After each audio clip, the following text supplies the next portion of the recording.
जय हिंद दोस्तों, स्वागत है आपका हमारे चैनल हमारा मध्य प्रदेश में। तो दोस्तों आज हम पढ़ने जा रहे हैं देवगढ़ के गोंड राज्य के बारे में। लेकिन दोस्तों थोड़ा सा पहले हम बात कर लेते हैं कि गोंडवाना राज्यों का उदय कब और कहां पर हुआ। तो दोस्तों मध्य प्रदेश के दक्षिणी भाग में 14वीं से 16वीं सदी के मध्य सतपुड़ा और विंध्याचल पर्वत श्रेणियों के बीच जो है नर्मदा की घाटी में 3 गोंडवाना राज्यों का उदय हुआ। तो दोस्तों वे 3 गोंडवाना राज्य कौन कौन से थे? तो दोस्तों वे 3 गोंडवाना राज्य थे, एक तो था गढ़ा का गोंड राज्य, दूसरा था देवगढ़ का गोंड राज्य और तीसरा था खेरला का गोंड राज्य। तो आइए दोस्तों देख लेते हैं कि मध्य प्रदेश के दक्षिणी भाग में 14वीं से 16वीं सदी के मध्य सतपुड़ा और विंध्याचल पर्वत श्रेणियों के बीच नर्मदा की घाटी में 3 गोंडवाना राज्यों का उदय हुआ। दोस्तों वे 3 गोंडवाना राज्य कौन कौन से थे? मध्य प्रदेश के 3 गोंड राज्य कौन कौन से थे? तो दोस्तों एक था गढ़ा का गोंड राज्य, दूसरा था देवगढ़ का गोंड राज्य, तीसरा था खेरला का गोंड राज्य। चलिए इसके बाद हम बात करें दोस्तों गढ़ा के गोंड राज्य का विस्तार कहाँ पर था। तो दोस्तों गढ़ा का गोंड राज्य का विस्तार जबलपुर के आसपास था। ऐसे ही दोस्तों देवगढ़ के गोंड राज्य का विस्तार कहाँ पर था? तो दोस्तों देवगढ़ के गोंड राज्य का विस्तार छिंदवाड़ा और सिवनी जिले के आसपास था।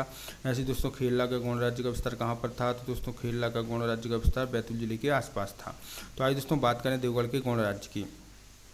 दोस्तों देवगढ़ के गोंड राज्य को पढ़ने से पहले थोड़ा सा हमें यह जानना आवश्यक है कि देवगढ़ के गोंड कब और किन परिस्थितियों में अस्तित्व में आए। तो दोस्तों क्या होता है, 1564 ईस्वी में अकबर के सेनापति आशफ खां और गढ़ा के गोंड राज्य की रानी दुर्गावती के मध्य जो है नरई नाले का युद्ध होता है और इस युद्ध में दोस्तों अकबर के सेनापति आशफ खां की जीत होती है। तो दोस्तों जब अकबर के सेनापति आशफ खां की जीत होती है, अर्थात किसकी जीत होती है? तो किसकी जीत होती है दोस्तों? अकबर की जीत होती है। तो दोस्तों अकबर की जीत के साथ गढ़ा का गोंड राज्य जब किसके अधीन हो गया? तो किसके अधीन हो गया दोस्तों? मुगलों के अधीन हो गया। तो दोस्तों इसी समय गढ़ा राज्य क्षेत्र में जो है सतपुड़ा पर्वत श्रेणी के आसपास देवगढ़ के गोंड निवास करते थे। तो दोस्तों यहाँ पर हम कह सकते हैं कि अकबर की इसी विजय के साथ ही देवगढ़ के गोंड जो है अस्तित्व में आए। तो दोस्तों यहाँ पर हमने समझ लिया कि देवगढ़ के गोंड कैसे अस्तित्व में आए।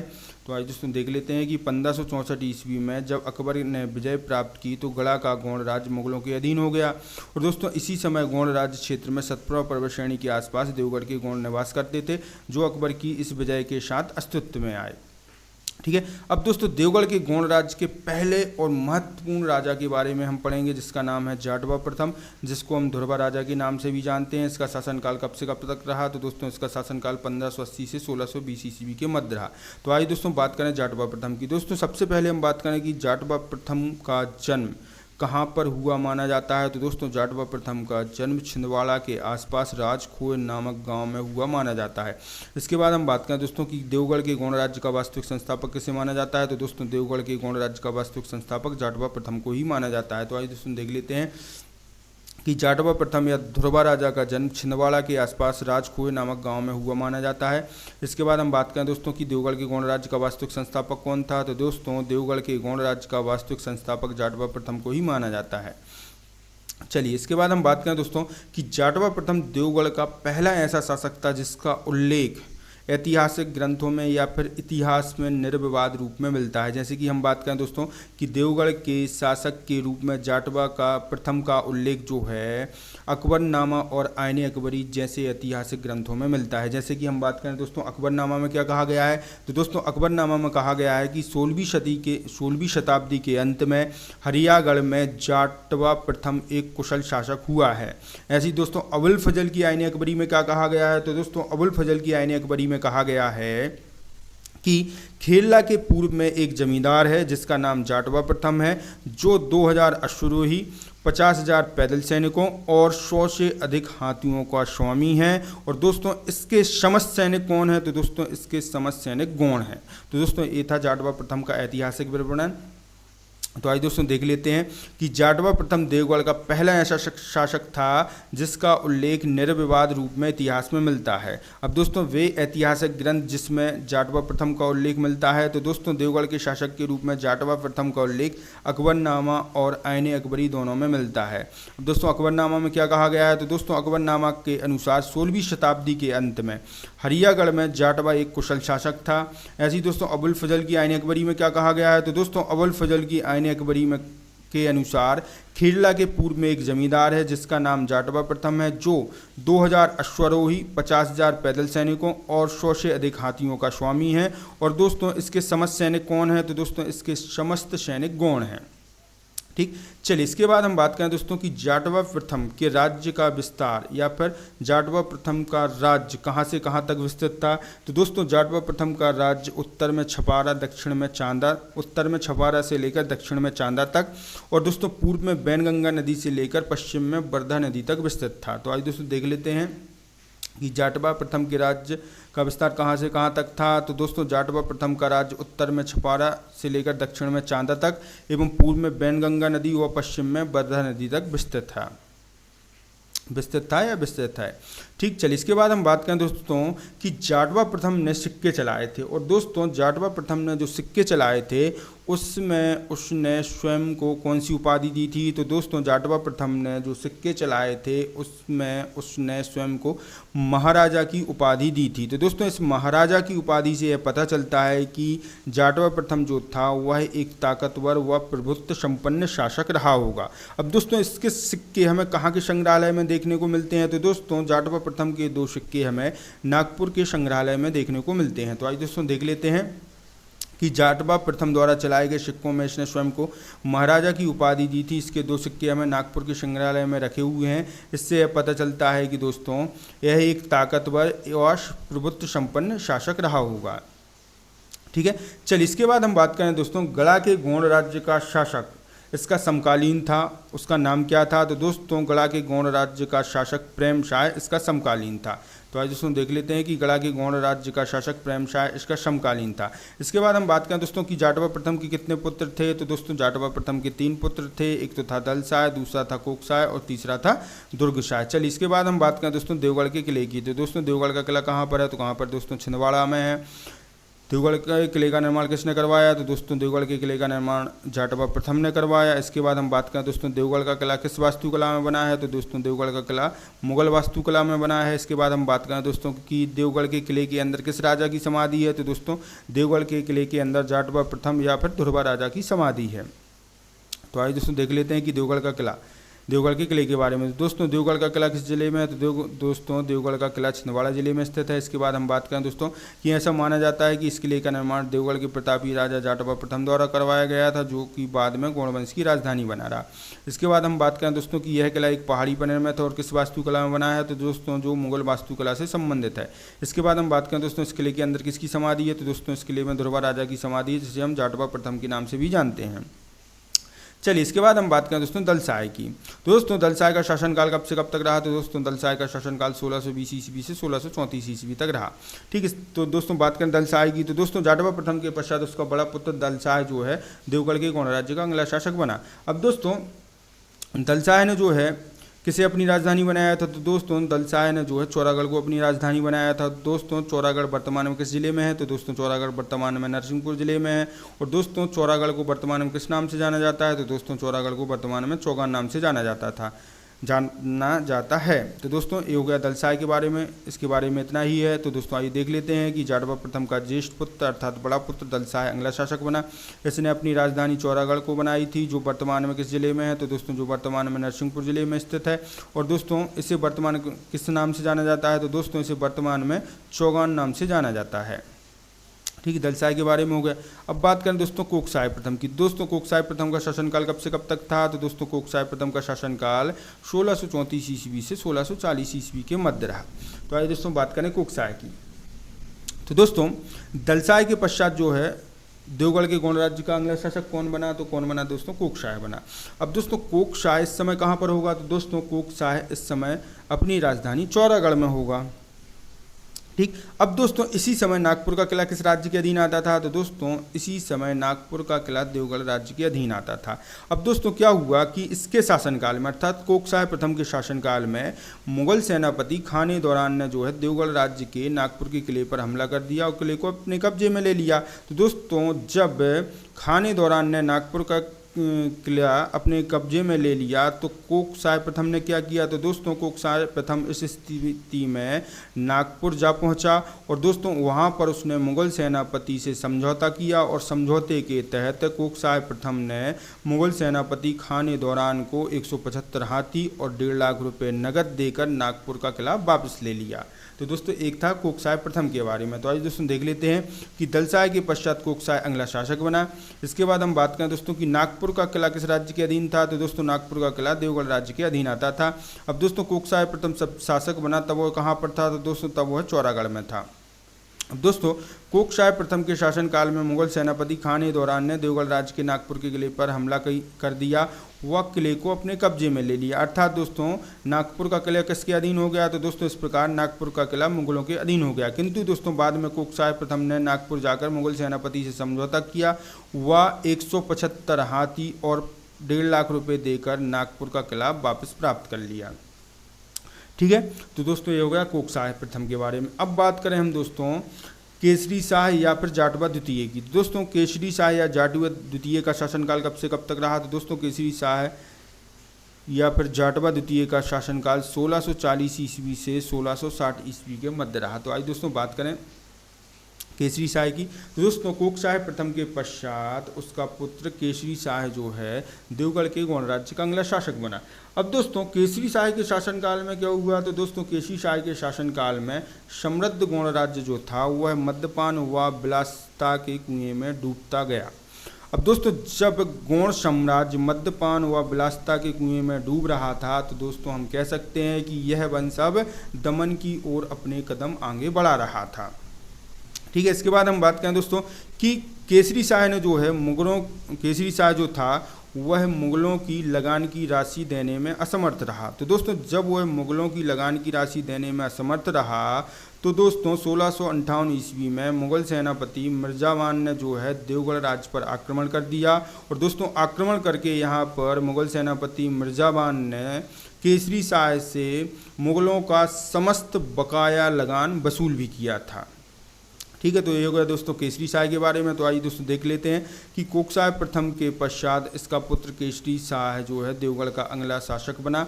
अब बात हम करें दोस्तों कि इसके शासनकाल में ही समृद्ध गौड़ साम्राज्य मद्यपान व विलासिता के कुएं में डूबता गया, व यह वंश दमन की ओर अपने कदम बढ़ाने लगा।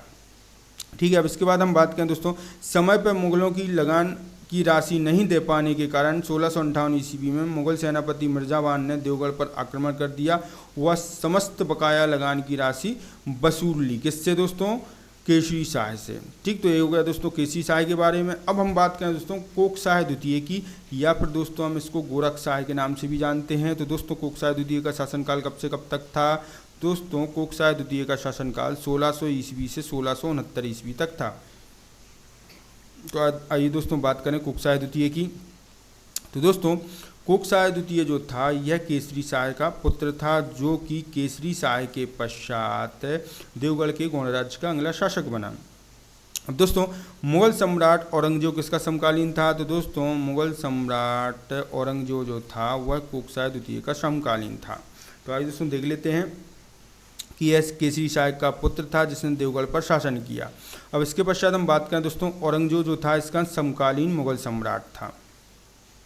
ठीक है, चलिए इसके बाद हम बात करें दोस्तों कि अन्य गौड़ शासकों की तरह कोकशाह द्वितीय भी मुगलों की लगान की राशि चुकाने में असमर्थ रहा। जब दोस्तों कोकशाह द्वितीय मुगलों की लगान की राशि चुकाने में असमर्थ रहा तो दोस्तों इस स्थिति में मुगल सम्राट औरंगजेब ने अपने सेनापति दिलेर खान को बकाया राशि वसूलने के लिए देवगढ़ भेजा।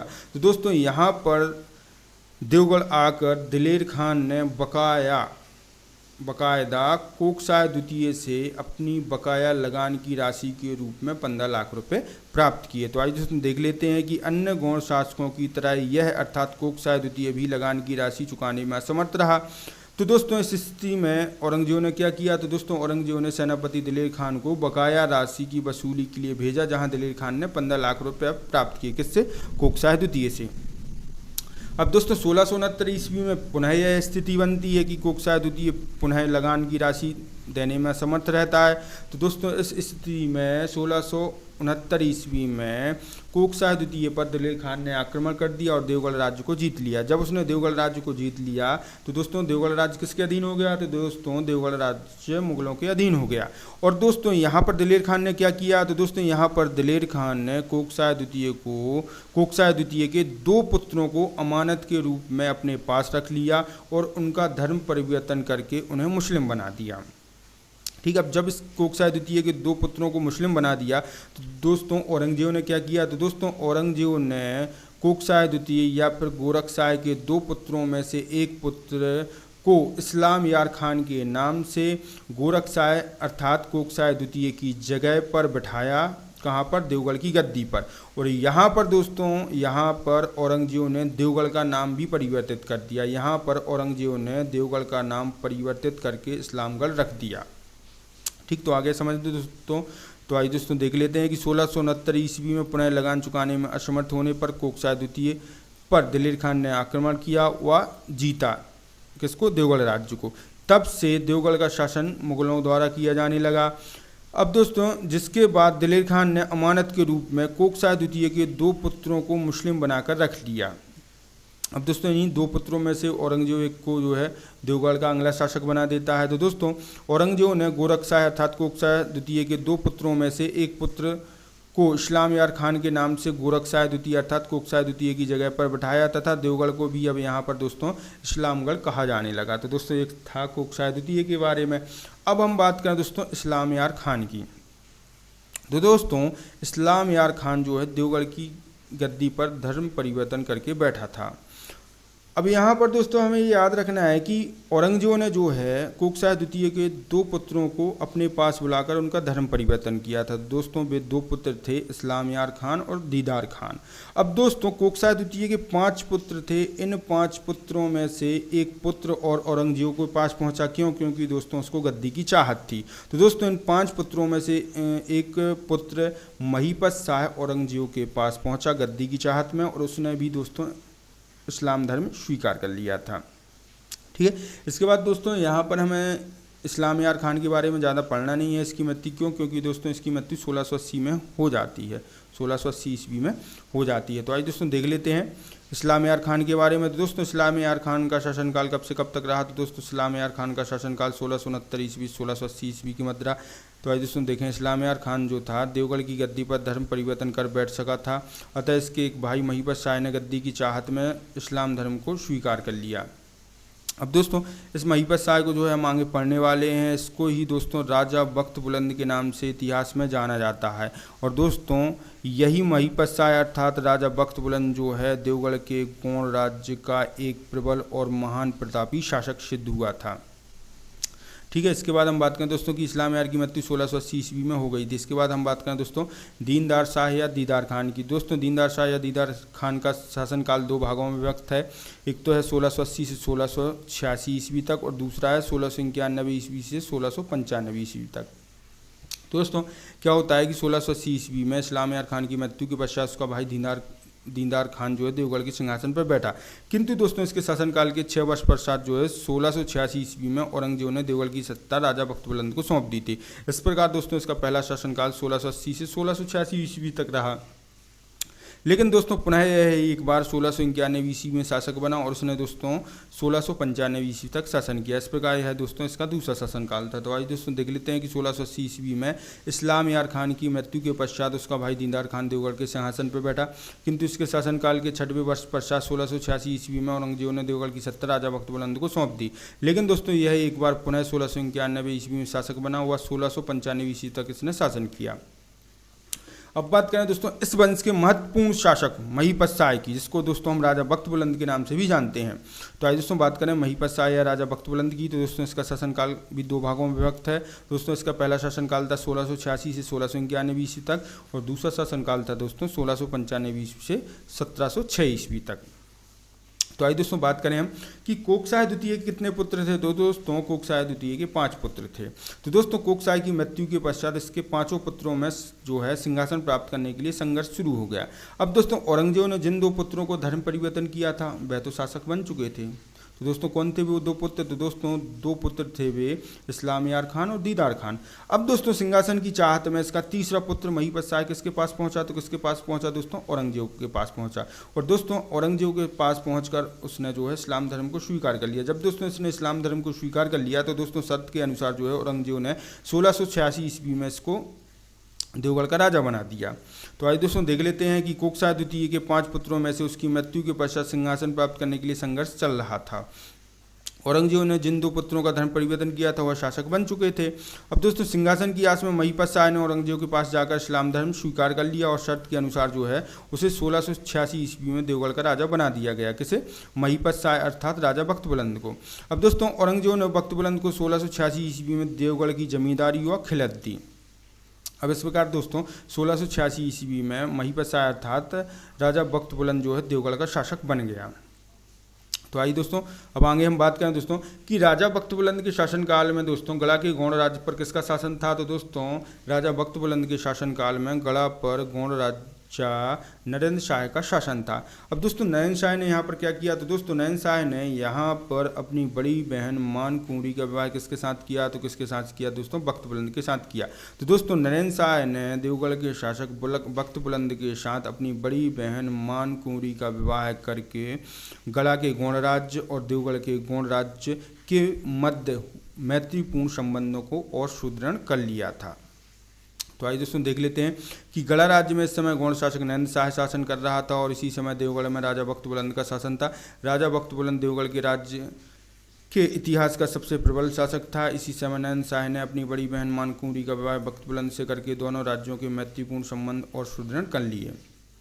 यहाँ पर दोस्तों एक चीज़ और देखने लायक है कि राजा बख्त बुलंद ने चांदा और मंडला राज्य का बहुत सा हिस्सा अपने राज्य में मिला लिया था। तो यहाँ पर हमने लिख भी दिया है दोस्तों कि राजा बख्त बुलंद ने चांदा और मंडला राज्य का बहुत सा हिस्सा अपने राज्य में मिला लिया था।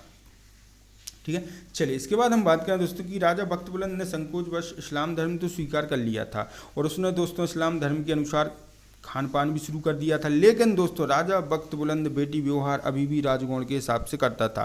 तो दोस्तों राजा बख्त बुलंद बेटी व्यवहार राजगौड़ के हिसाब से करता था। तो इस बात से क्रोधित कौन हो गया। तो दोस्तों इस बात से क्रोधित हो गया औरंगजेब। तो दोस्तों औरंगजेब ने इस बात से क्रोध में आकर जून 1691 में जो है राजा बख्त बुलंद को बंदी बना लिया और देवगढ़ की सत्ता किसे सौंप दी। तो किसे सौंप दी दोस्तों? दीदार खान को सौंप दी। तो आइए दोस्तों देख लेते हैं कि बख्त बुलंद ने संकोचवश इस्लाम धर्म तो स्वीकार कर लिया था। उसने खान पान तो मुस्लिम धर्म के अनुसार प्रारंभ कर दिया था, किंतु दोस्तों राजा बख्त बुलंद बेटी व्यवहार राजगौड़ के हिसाब से करता था। अतः दोस्तों इसी बात से क्रोध में आकर जून 1691 ईस्वी में औरंगजेब ने बख्त बुलंद को बंदी बनाकर देवगढ़ की सत्ता किसे सौंप दी। तो किसे सौंप दी दोस्तों? दीदार खान को सौंप दी। अब दोस्तों यहाँ पर दीदार खान ने जो है 1695 ईस्वी तक देवगढ़ राज्य पर राज्य किया।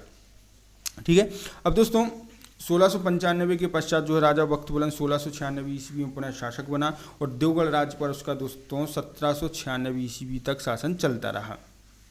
तो आइए दोस्तों देख लेते हैं कि राजा बख्त बुलंद एक बार फिर 1696 ईस्वी में शासक बना हुआ। देवगढ़ राज्य पर उसका शासन 1706 ईस्वी तक चलता रहा। अब दोस्तों यहाँ पर हम एक चीज़ और देखते हैं कि 1700 ईस्वी में बख्त बुलंद के आदेश पर राज खान ने जो है किसके लिए का निर्माण करवाया था। तो दोस्तों 1700 ईस्वी में बख्त बुलंद के आदेश पर राज खान ने जो है अम्बागढ़ में एक विशाल किले का निर्माण करवाया था। ऐसे ही दोस्तों यहाँ पर एक चीज़ और देखने लायक है जो कि एग्ज़ाम की दृष्टि से महत्वपूर्ण है कि सिवनी शहर किसने बसाया था।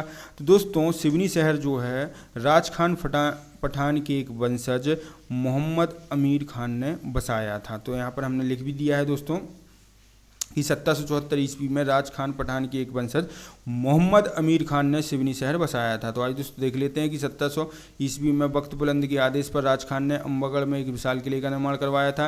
ऐसे ही दोस्तों 1774 ईस्वी में राज खान पठान के एक वंशज मोहम्मद अमीर खान ने सिवनी शहर बसाया था।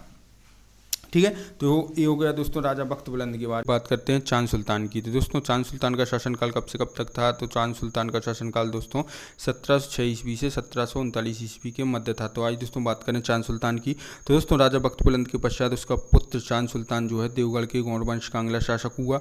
इसके पश्चात हम बात करें दोस्तों कि चांद सुल्तान ने देवगढ़ के स्थान पर किसे अपनी राजधानी बनाया था। तो दोस्तों चांद सुल्तान ने देवगढ़ के स्थान पर नागपुर को अपनी राजधानी बनाया था और दोस्तों चांद सुल्तान ने नागपुर के चारों ओर 5 किलोमीटर का परकोटा भी बनवाया था। तो आज दोस्तों देख लेते हैं कि राजा बख्त बुलंद के पश्चात उसका पुत्र चांद सुल्तान जो है शासक बना। इसके पश्चात हम बात करें दोस्तों चांद सुल्तान ने देवगढ़ के स्थान पर नागपुर को अपनी राजधानी बनाया तथा दोस्तों नागपुर के चारों ओर 5 किलोमीटर का परकोट भी बनवाया था। किसने? चांद सुल्तान ने। अर्थात दोस्तों चांद सुल्तान ने नागपुर के चारों ओर 5 किलोमीटर की बाउंड्री बनवाई थी। परकोटे से तात्पर्य हमारा बाउंड्री से है।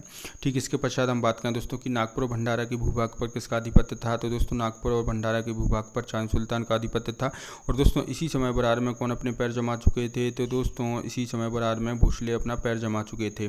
और दोस्तों बरार जो था वह देवगढ़ की सीमा से लगा हुआ भी था। तो आइए दोस्तों देख लेते हैं कि नागपुर और भंडारा के भूभाग पर चांद सुल्तान का आधिपत्य था। तो दोस्तों इसी समय बरार में भोसले अपना पैर जमा चुके थे और दोस्तों बरार जो है देवगढ़ की सीमा से लगा हुआ था। इसके बाद हम बात करें दोस्तों कि चांद सुल्तान के शासनकाल में देवगढ़ एक विशाल राज्य था जिसे छोटे छोटे परगनों में बांट दिया गया था और दोस्तों प्रत्येक परगने का प्रमुख क्या कहलाता था? तो दोस्तों प्रत्येक परगने का प्रमुख ठाकुर कहलाता था। तो आज दोस्तों देख लेते हैं कि इसके क्या था। चांद सुल्तान के शासनकाल में देवगढ़ एक विशाल राज्य था जिसे छोटे छोटे परगनों में बांटा गया था जिसके प्रमुख ठाकुर कहलाते थे। चलिए इसके बाद हम बात करें दोस्तों चांद सुल्तान का स्वर्गवास कब हो गया? तो दोस्तों चांद सुल्तान का स्वर्गवास 1739 ईस्वी में हो गया था।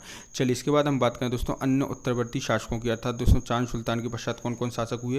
तो दोस्तों चांद सुल्तान के पश्चात उसका अवैध पुत्र बली शाह शासक हुआ। अब दोस्तों इसका अवैध पुत्र बली शाह तो शासक बन गया, लेकिन दोस्तों यहाँ पर चांद सुल्तान के रानी रत्न कुंवर से 2 और पुत्र भी थे जिनका नाम था अकबर शाह और बुरहान शाह। तो दोस्तों जब बली शाह शासक बन गया तो दोस्तों उस स्थिति में रानी रत्न कुंवर ने क्या किया? तो दोस्तों उस स्थिति में रानी रत्न कुंवर ने जो है नागपुर के शासक रघु भोसले से सहायता मांगी अपने पुत्रों को शासक बनाने के लिए। तो दोस्तों यहाँ पर रघु भोसले ने रानी रत्न कुंवर की मदद करते हुए बली शाह के स्थान पर अकबर शाह व बुरहान शाह को संयुक्त शासक बना दिया। और दोस्तों रघु भोसले को यहाँ पर क्या प्राप्त हुआ यह मदद करके? तो दोस्तों रघु भोसले को यह मदद करके ढेर सारे धन की प्राप्ति हुई थी। तो आज दोस्तों देख लेते हैं कि चांद सुल्तान के पश्चात उसका अवैध पुत्र बली शाह शासक बना था। इसके पश्चात हम बात करें दोस्तों कि इसके अतिरिक्त रानी रत्न कुंवर से चांद सुल्तान के 2 पुत्र अकबर शाह व बुरहान शाह थे। और दोस्तों अपने पुत्रों को शासक बनाने के लिए रतन कुंवर ने नागपुर के शासक रघु भोसले से मदद मांगी, जिसे स्वीकार करते हुए रघु भोसले ने बली शाह की जगह अकबर शाह व बुरहान शाह को संयुक्त शासक बना दिया, जिन्होंने दोस्तों 1740 ईस्वी से 1743 ईस्वी तक शासन किया। और दोस्तों इस कार्य के बदले जो है रघु भोसले को बहुत धन की प्राप्ति हुई थी।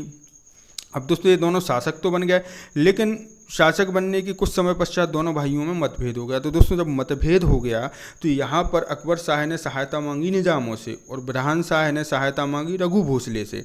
तो दोस्तों रघु भोसले के लोगों ने क्या किया? षड्यंत्र करके धोखे से अकबर शाह को विषपान करवा दिया, जिसके कारण उसकी मृत्यु हो गई और दोस्तों बुरहान शाह को शासक बना दिया। तो दोस्तों जब बुरहान शाह को शासक बना दिया तो इससे खुश होकर बुरहान शाह ने रघु भोसले को अपने राज्य का आधा हिस्सा ही दे दिया। तो आज दोस्तों देख लेते हैं कि कुछ समय पश्चात दोनों भाइयों में मतभेद हो गया। तो दोस्तों तब अकबर शाह ने निजामों व बुरहान शाह ने रघु भोसले से सहायता मांगी, किंतु दोस्तों रघु भोसले के लोगों ने षड्यंत्र करके धोखे से अकबर शाह को विषपान करवा दिया व बुरहान शाह को शासक बना दिया। तो दोस्तों इसी खुशी में बुरहान शाह ने रघु को अपने राज्य का आधा हिस्सा दे दिया। अब दोस्तों जब राज्य का आधा हिस्सा दे दिया तो वास्तविक अधिकार देवगढ़ के गौड़ राज्य पर किसका हो गया? तो किसका हो गया दोस्तों? रघु भोसले का हो गया। तो दोस्तों हम कह सकते हैं कि यहाँ पर बुरहान शाह एक कठपुतली शासक था जिसे रघु भोसले मन चाहे ढंग से नचाता था। तो आज दोस्तों देख लेते हैं, यहाँ पर हमने लिख भी दिया है कि इस प्रकार वास्तविक अधिकार रघु जी भोसले के हाथों में आ गया और दोस्तों बुरहान शाह एक कठपुतली की तरह राज्य करते रहे जिसे रघु मन चाहे या फिर मनमाने ढंग से नचाता रहा। ठीक, तो दोस्तों 1743 ईस्वी में देवगढ़ जो है रघु जी भोसले के राज्य का अंग बन गया था। अब दोस्तों कुछ समय पश्चात बुरहान शाह ने जो क्या किया? तो दोस्तों कुछ समय पश्चात बुरहान शाह ने बचे हुए अपने राज्य का आधा हिस्सा भी किसे दे दिया? तो किसे दे दिया? रघु भोसले को दे दिया और स्वयं एक किले में रहने लगा। तो दोस्तों इस प्रकार से संपूर्ण देवगढ़ का गौड़ राज्य बुरहान शाह ने किसको दे दिया? तो किसको दे दिया दोस्तों? रघु जी भोसले को दे दिया। तो दोस्तों हम कह सकते हैं कि इस प्रकार देवगढ़ के गौड़ राज्य पर जो है गौड़ों का शासन समाप्त हो गया, या फिर हम कह सकते हैं दोस्तों कि इस प्रकार देवगढ़ के धुरवा राजघराने का शासन समाप्त हो गया। किसके साथ? तो किसके साथ दोस्तों? बुरहान शाह के साथ। तो आइए दोस्तों देख लेते हैं कि 1743 ईस्वी में देवगढ़ रघु जी भोसले के राज्य का अंग बन गया और दोस्तों कुछ समय पश्चात बुरहान शाह ने राज्य के आधे भाग को भी रघु जी भोसले को सौंपकर स्वयं किले में रहने लगा और दोस्तों इसी के साथ देवगढ़ के धुरवा राजघराने का शासन भी समाप्त हो गया। तो दोस्तों ये था देवगढ़ के गौड़ राज्य के बारे में। तो दोस्तों यदि आपको हमारे पढ़ाने का तरीका अच्छा लगता है तो हमारे चैनल को शेयर करें, सब्सक्राइब करें और हमारे वीडियो पर लाइक और कमेंट करना ना भूलें।